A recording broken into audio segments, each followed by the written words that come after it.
Hello. What's up, everybody? Big Hair here. Welcome to the AntDude Halloween special.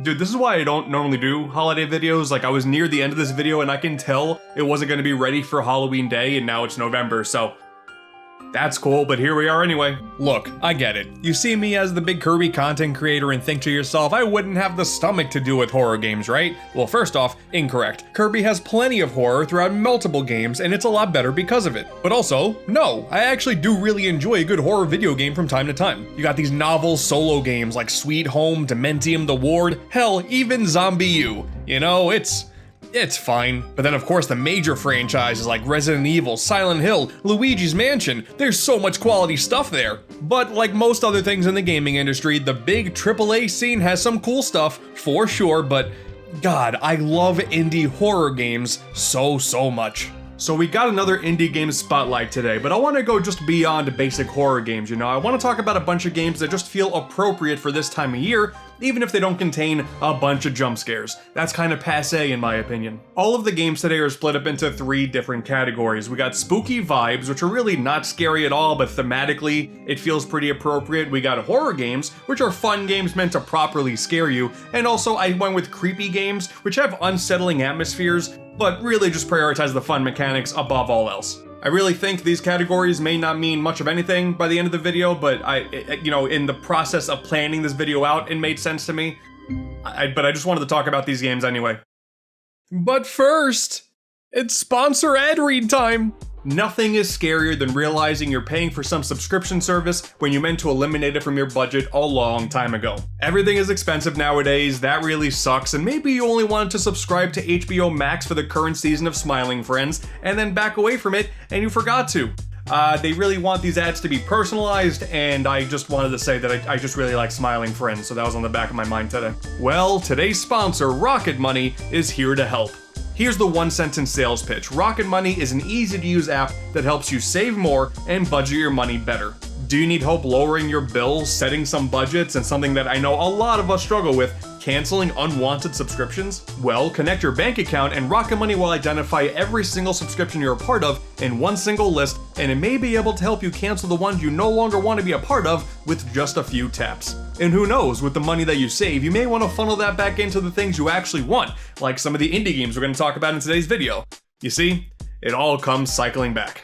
So, what do you have to lose? Take control of your finances today. Click the link in the description below or scan the QR code on screen right now to get started for free. Thank you so much to Rocket Money for sponsoring today's video, and now, time for the spooky, woo.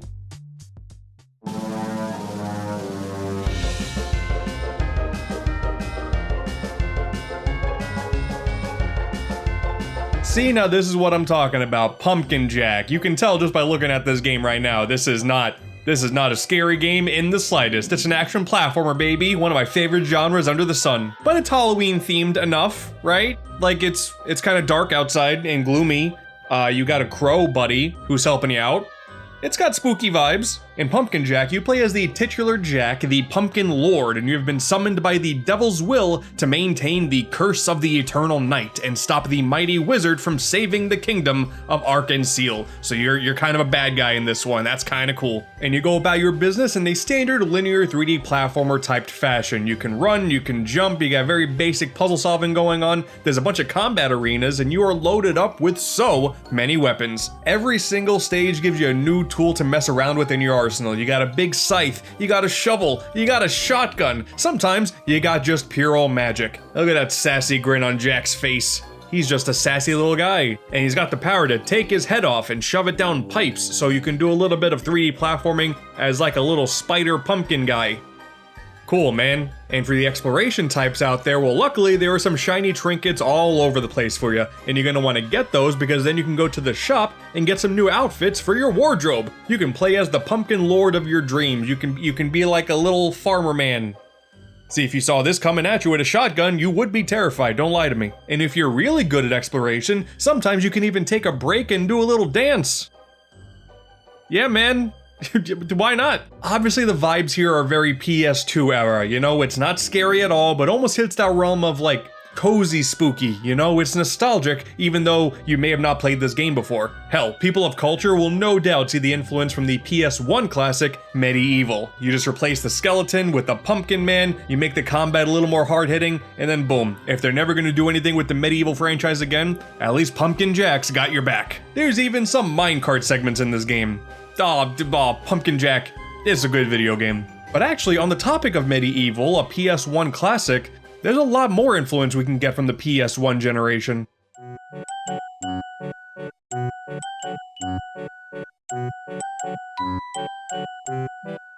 This is maybe more what you were expecting when it comes to indie horror games. Here we have Alyssa Developer's Cut. You want all the classic horror video game tropes? Well, you got them. You got low polygon counts, you got fixed camera angles, you got tank controls, you got spooky puzzles. A little bit of goofiness from time to time. It can't be 100% serious, of course. That would be far too much. Like the voice acting. Sam, what are you doing? I swallowed my cure-dent. Are you okay? You know, I wouldn't really have it any other way. Alyssa is as inspired of a throwback as you could possibly expect. You play as Alyssa, a royal guard. Her and her partner are tasked with finding a thief, and hey, soon enough into the start of the game, you find them, and you begin chase. When all of a sudden, you get ambushed by a bunch of weird, baby things with multiple heads and arms for legs. It's weird. This is scary. You get sucked down into the floor and then you wake up in a doll mansion. From there, it's a traditional Resident Evil styled affair. You gotta run around this mysterious building, get a good feel for your surroundings, you know, look at the map screen like every 5 seconds because it's really impossible to memorize it, or is it just me? It might just be me. You gotta look for keys that have specific shapes on them because the building has a bunch of locked doors that all have identical shapes on them. Ain't that awfully convenient? And of course, manage your incredibly limited inventory while making sure you have enough ammo to take out all of the creepy doll crawlies that stand in your path to escape. And yeah, you know what? It's sometimes a little scary. Dolls inherently are a little scary, but then you go into this weird circus area down in the basement and there's this giant big head thing that's crawling towards you, and yeah, you know what? I got a little scared. It even does the initial zombie head turn thing. I love it. One nice modern tweak to the formula though is it's actually a shop. Whenever you take down a bad guy, a bunch of gears will pop up. Collect those gears, and then in the save rooms you'll find this weird talking hand puppet thing, who's the hand puppet of a psychopath that you kill as the first major boss in the game, and then he kind of like reappears as this quirky hand puppet. Ain't that fun? But you're able to get a few new weapons, you're able to get some new outfits that actually change how you perform. That's neat. It's very clear that Alyssa doesn't simply parody this era's jank and charm just for the sake of it. It fully commits to it, and it makes it a really fun romp for fans of this style who want something new of this style instead of the typical modern over-the-shoulder trope. But with the Resident Evil influence, the amount of weapons in your arsenal, all the ways you can tweak your experience with the different outfits you can equip on Alyssa, this is a speedrunner's dream. You go through the game once, you figure everything out, and then you can blaze through it. Oh, it can be a little scary your first time through, but damn it if it isn't a ton of fun. But let's flip the script now. Let's go to a game where every scare isn't necessarily about the combat you're about to take part in, it's simply about uncovering a much grander mystery in an apartment building of all things.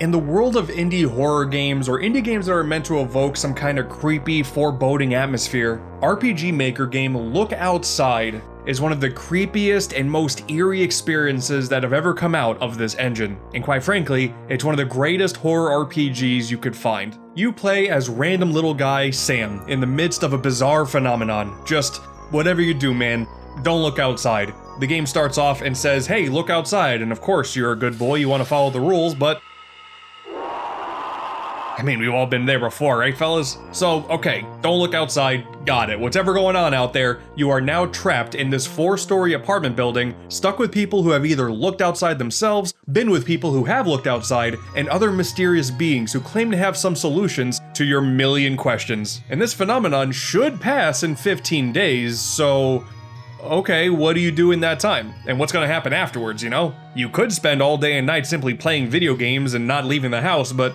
what exactly is outside of your front door? Either go out on your own volition, or at some point someone's gonna come knocking, and do you want to answer? Do you want to let them in?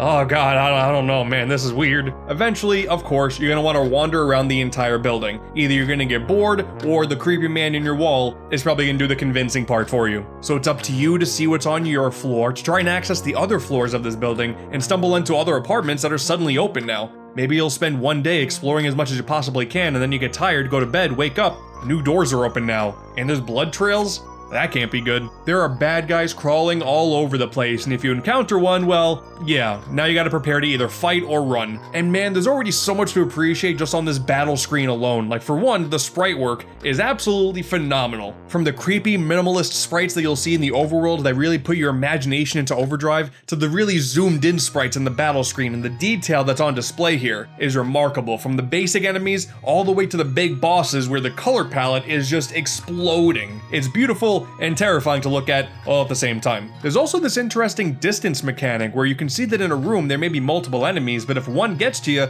the other one will still show up. He'll just be further away, and if a turn goes by and nothing happens, it'll start to suddenly get closer to you, and then it'll start to attack. So you got some time to plan, but oh god, what's gonna happen? And hell, sometimes you may find some friendlies. Some people may just need a little bit of help, and if you go about it the right way, they may even join and fight alongside you. This is a very challenging RPG. You gotta be very conservative with all of your items and your time and make it back to your apartment to rest and make sure that you'll be a-okay. But quite frankly, there is so much going on in this world. I played the game in easy mode and still had a blast of a time because I just had to see what was around every single corner and now worry that every single encounter was gonna send me back to the title screen. I believe that is a perfectly valid way to experience this game. It's relatively short, there's multiple endings, and right when this video is coming out, the final big update, the final vision update, including a brand new harder difficulty option, a bunch more characters, a bunch more monsters, and even more new endings, that dropped, and the version I played already had so much. This is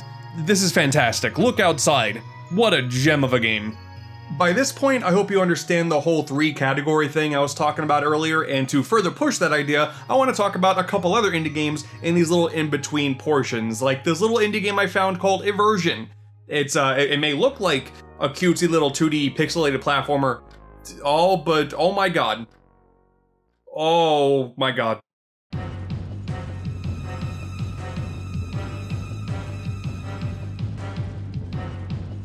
The House of Necrosis. Okay, so hear me out on this one. This is quite the bizarre concept. So you take the classic Resident Evil 1 once again, right? I mean, the character even looks very similar. This girl knew exactly what she was doing putting on this police outfit. Everything is set up to be exactly what you think it's gonna be, and then boom, it's a mystery dungeon game. Like, I'm serious, man. House of Necrosis is a survival horror mystery dungeon game, and that is such an incredible combo. Everything is tile-based. When you move a square, everything else in the area moves as a square. You have a knife that you can use for close-hand combat. You have different guns that you can use for long-range combat, items that you can throw that can manipulate the enemy's properties. Your ultimate goal is to find the exit square that'll bring you down to the next floor. It's a mystery dungeon game, bros. That's crazy. And of course, in typical mystery dungeon fashion, it's all randomly generated, and the chances of you dying pretty early on are fairly strong. But luckily, you can find a bunch of coins, you can get some items that'll transport you back to the hub world, and if you're good enough and you can beat a boss, there'll even be a safe zone there too for you to gather your bearings and decide what to do next. But hey, if you do die and go back to the beginning, no worries. If you have some coins, there's a shopkeeper that you can interact with as well. And here's where you can get a bunch of new items and you can get some new weapons that can make your next run a whole lot easier. Because I don't care who you are, man, you can be the best mystery dungeon explorer in the land. You're gonna die. This big guy showed up and I thought I would have been good because I was tackling every other zombie that was coming across my way, no problem whatsoever. But this big dude, he locked me in a hallway and then did a charge move that blasted right through me, and that was it. Gotta start from scratch now, again, idiot. You also get access to some spells, and these are really fun too, because when you pull these off, they're kind of like Final Fantasy summons. God, I love this stupid game. The House of Necrosis is an incredible blending of genres that I have never seen before. A horror-themed mystery dungeon game is absolute insane work, and it definitely deserves to be checked out. It's very clear that classic Resident Evil is the inspiration for so many indie games out there, and our next game does have its classic inspirations for sure, but builds on top of it in a way that makes it a truly unforgettable experience.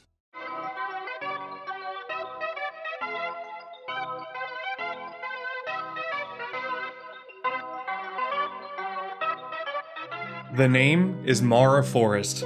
Don't forget it. For anybody even remotely interested in this genre, Crow Country is one of the best. Obviously, I love whenever these games go for their direct inspirations when it comes to the visuals, and you can tell here that not only is this PS1 inspired in terms of mechanics and general low resolution, but it's not trying to replicate PS1 in-game, it's almost trying to emulate PS1 pre-rendered cutscenes, but in a 3D space. One of my first moments in this game was entering the abandoned theme park and then rotating the camera with the right analog stick and realizing, oh wait, no, that wasn't pre-rendered. This is actually a full 3D world. Like, this game, it looks phenomenal. As Mara Forrest, it is up to you to explore this abandoned theme park, the Crow Country, filled with a whole lot of secrets and monsters that are called guests, with your primary goal of finding one Edward Crow, the person who created this park. There is some particular reason why you are set out to fight against any of these guests that stand in your path to find this one man. So that reason better be good. There's already a lot of familiar tropes with this one. You got limited inventory management, you gotta find keys to unlock certain doors, there's a whole lot of environmental puzzles, but honestly, in terms of the vibes, things feel a whole lot more Silent Hill here. Every section of the Crow Country theme park has its own aura of mystique and unsettling fear. From these unnerving animatronics that you can interact with, you got this mysterious 2106 number that's splattered in blood in the main entranceway of the park. What could that number mean? And of course, it doesn't take super long before you get to go into the underbelly of Crow Country and just see how this park works. And damn it,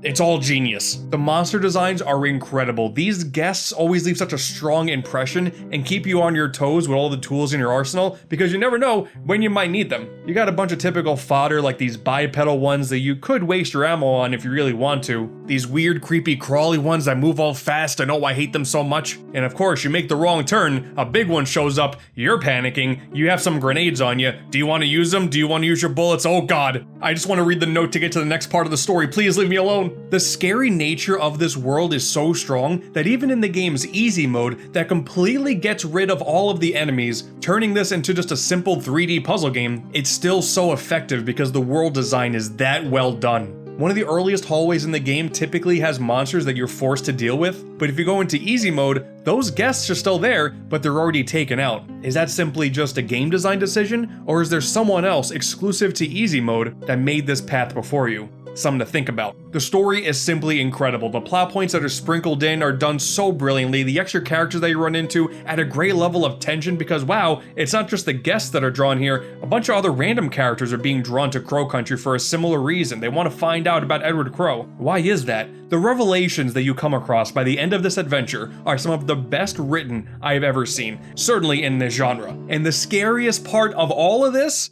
was developed by the same people who made snipper clips on the Switch. Oh, the emotional whiplash is intense. I love Crow Country so much. But what if we take a world where the scary part aren't monsters that inhabit it, but instead, just regular-ish people in a bad situation?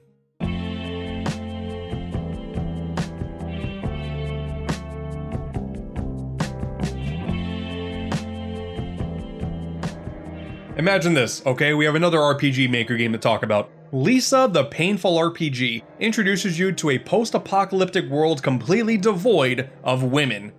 Therefore, society has collapsed. I mean, the title, The Painful RPG, it is kind of on the nose. It's another RPG Maker masterpiece that, yeah, it is pretty painful emotionally to experience. There are a lot of really serious themes that are tackled in this adventure, but long story short, you play as Brad, a man with a very troubled past, to put it lightly, who somehow, when there are supposed to be no women whatsoever, finds a baby girl in the middle of nowhere. Due to your troubled past, you want to take it upon yourself to take care of this baby and keep it safe from the horrors that the world has become.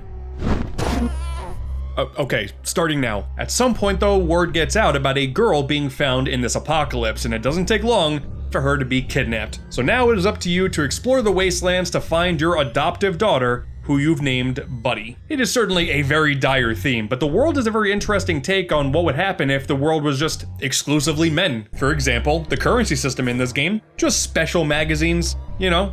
It's kind of crazy, but I understand. There's also an outbreak of this drug called Joy that acts as a painkiller but also slowly turns its users into monsters, which is not only a plot point, but it's a game mechanic as well. Taking Joy will make you more powerful, but then you'll deal with withdrawal. Yeah, that's not very good. Along your journey, you'll find a whole bunch of wacky party members to help join your cause, but maybe one of these party members might randomly find an opportunity to go rogue. There's always the opportunity that you'll find a place to sleep at night, but then when you wake up, you find some of your stuff stolen, that party member is gone, that's it, never to be seen again. But conversely, since you're the leader, when it's time to put up your life in a sick, twisted game of Russian roulette, you can opt for one of your party members to go in instead. So now it's up to them to either live or die. And if they die, it's permadeath, and that's it. Your decisions matter in this world. You eventually have the option to kill off one of your party members or chop your arm off, and if you chop your arm off, the combos that you can do in battle are now drastically reduced in power. It's something to think about. This is a crazy world, but also, it's basically a comedy RPG. Like, everything around this world is absolute insanity and horror, and everything is sick and twisted, and a lot of people have gone absolutely insane. But damn it if this isn't also one of the funniest RPGs I've ever played. And all of the party members that you can add to your squad all play differently in battle too, so there's a lot of decision making to be had here. There's at one point where you get in trouble and you gotta go to trial, and your attorney is a fish. And the fish does a really bad job defending you, so you still get in trouble, but then to make amends for them failing you in the courtroom system, they join your party. So, that's cool, thanks guy. If you want an unsettling RPG with the unique gameplay style of it mostly being a side-scrolling adventure, with the occasional weird bursts of humor in a twisted world, Lisa the Painful and its sequel/DLC, Lisa the Joyful, are fantastic. I am so glad, after years of PC exclusivity, these games are now available on console. More people should check this out. Almost at the final stretch here. Thank you so much for sticking around. I now want to take this opportunity to promote another indie game called Vampire's Best Friend. It's not scary at all, but you get to play as a little bat flying around. It's a precision flying game, and the Steam page says it's a batformer instead of a platformer. And damn it, I'm simple-minded. I kind of bought the game on the spot because of that.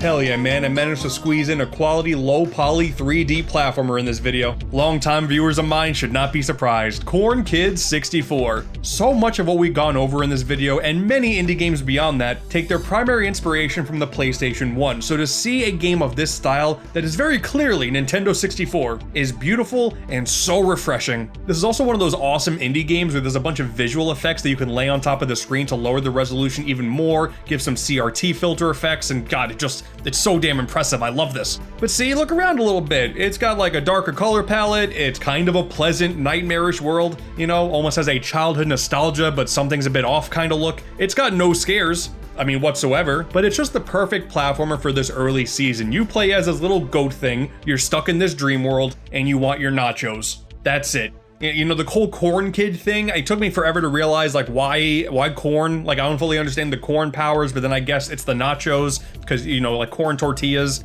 I guess that's why it's called Corn Kids. It's not a deep meaning. If you're playing this thinking that Corn Kids means something, even though you're a goat, it's not. It's just a weird name that you'll remember because it has little bearing on the rest of the game, all right? So, that's fine, I guess. Oh, that's right, actually, I was wrong. There is one scary part of the game. This giant owl. This big freak genuinely scared me at first. He just knocks the shit out of you, and I was freaking out. The story doesn't matter in a game like this, you know? It's all about just getting into the actual gameplay itself. It's a pretty short experience. You got a tutorial area you can explore. There's one pretty large collectathon area with sparkly gems all over the place and puzzles aplenty to solve, some of which are in the speedrun category. Always a fan of those. And once you pass a certain threshold there is one surprisingly challenging pure vertical platforming area, and then when you get to the top, that's it. You got your nachos, and you're done. It's so nice having a condensed adventure that does not overstay its welcome, hits all of the aesthetical notes that it needed to hit, and mechanically, it's just super fun. You got a double jump, you got a dash move, you have a wall jump. If you dash into the walls or the floor, you can do this spin move. You can chain some of these moves together in a whole bunch of different ways. Like, you got these bomb birds that you can spin into, and then you can aim the bomb and shoot it off somewhere. Like, there's a lot you can do for this pretty short game, you know? As far as I'm concerned, this is a perfect platformer for the Halloween season, and it's a great contrast to the darker titles that we've already talked about, and the ones that we're going to talk about again coming up. Let's jump back into horror, shall we? But this time, of the science fiction variety.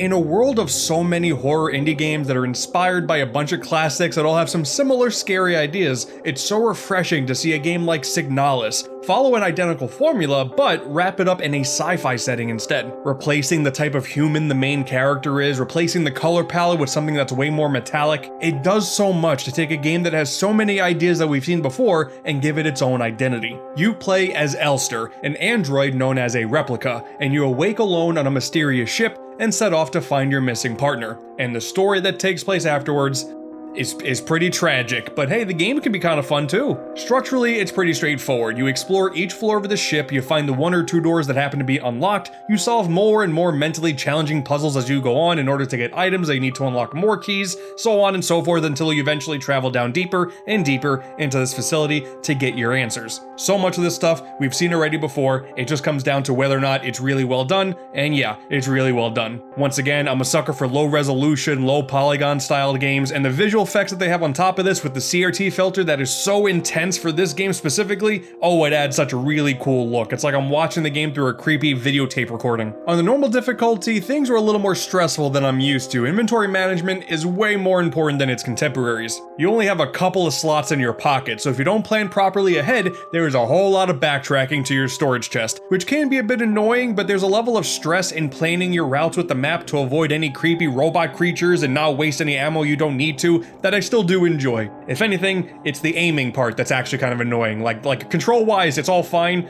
Aiming can be very annoying though, I'm not gonna lie. What I appreciate though is the puzzles are honestly a lot harder to keep track of than some of these other games. Like, I'm sure some people would find this annoying that it's not as easy to follow along and keep notes in game with what you're doing, but honestly, I was taking photos of things on my phone, I was writing down on my notes and referring back to it to solve the puzzles that I was getting to later on. It's such an old school way of tackling puzzles like this, and honestly, big fan. It does not seem like an oversight to not have some of these puzzles as handholdy as some people may like. If it's not your jam, I totally understand, but worked for me. The storytelling and all of the plot points are scattered really beautifully throughout as well. A heavy majority of the backstory is simply told through text logs, but if you read into everything that's going on, you really start to piece things together before the game throws information at your face. Like, there are some cutscenes with some additional characters, but that barely scratches the surface of the overall plot. But also, sometimes the game goes into first person, and this is major whiplash every single time it happens. Not because I'm not used to first person games, honestly, I think the perspective switch is really cool, but they also give you the slowest turning speed of all time.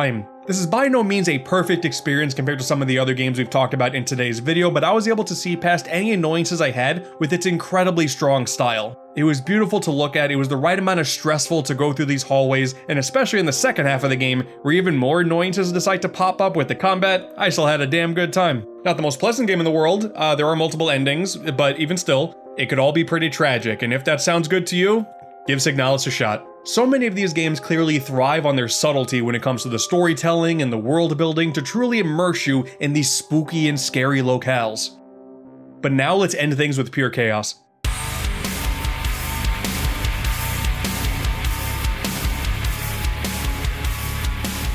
Oh hell yeah, we're running around this little town in Pennsylvania, guns blazing, destroying these weird monsters and an evil cult, handguns, shotguns, sickles, you got a magical crossbow too, why not? Whatever you need to do to get all of the colorful keys you can possibly get your hands on to unlock all of the conveniently colorful doors and eventually find some hidden treasures along the way deep within the city, dude, Dusk is fucking fantastic. If you follow indie games, you're already well aware that there are so many games under the sun that are inspired by not Resident Evil or Silent Hill, but Doom and Quake. And for my money, Dusk is the best one you can get. It's just so fun and cathartic, running through these areas and aiming your shots perfectly well, especially on the Switch version with the gyro aiming. Oh my god, I'm such a big fan of that. And the sound design is beautiful. You got all this ominous noise that's following you as you're exploring these barren cities, but eventually you find yourself in some enemy gauntlets and then everything ramps up and the heavy metal kicks in, and god, Dusk is so damn sick, dude. Everything from how the game feels to even the level end screen showing how many enemies and secrets you found, to even the text explaining the story crawls across the screen, there being multiple episodes, each one ending with a big boss fight. It's very clearly inspired, but in the best way. The more of this style of game, the better as far as I'm concerned. There's even a horde mode in this. Oh, the adrenaline. Oh, it's so strong with this one. I can only play this in short bursts before I have to relax. If you love the classics like Doom and Quake and you really want to dive into the massive world of boomer shooters out there, these first-person shooters that are all about being fast and not taking cover and just going out with as much firepower as possible,